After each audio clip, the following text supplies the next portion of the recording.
Now, Iran vowing a firm response after the U.S. struck key Iranian nuclear sites over the weekend. The Trump administration says it hopes diplomacy will follow, but is ready to respond if Iran takes aim at U.S. troops in the region. Natalie Brand has more details now from the White House. Natalie?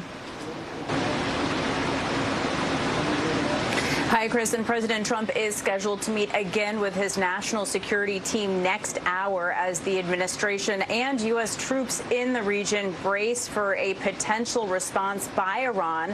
There has still been, though, outreach, with the defense secretary saying public and private messages have been sent to Iran since Saturday's strikes.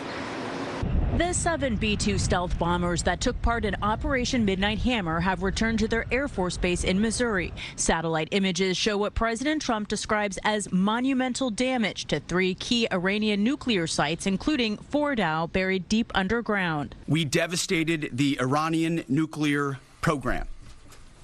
But it's worth noting the operation did not target Iranian troops or the Iranian people. But Iran's army commander-in-chief warned the U.S. will receive a, quote, firm response. President Trump signaled he's still interested in diplomacy, but warned of further action if Iran targets the U.S. If peace does not come quickly, we will go after those other targets with precision, speed, and skill.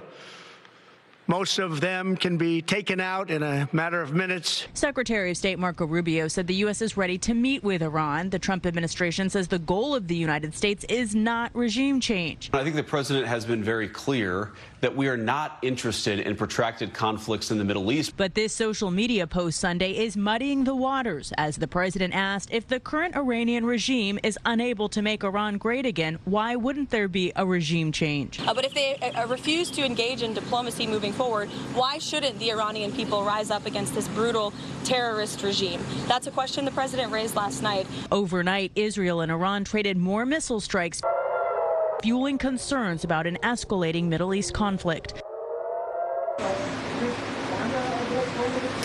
And there is division in Congress, mostly along party lines, over the president launching the strikes this weekend. House Democratic leader Hakeem Jeffries is calling for all lawmakers to be briefed. Senate Minority Leader Chuck Schumer calling for Congress to enforce the War Powers Act. We've learned that an all-Senate classified briefing is expected to happen tomorrow. Chris.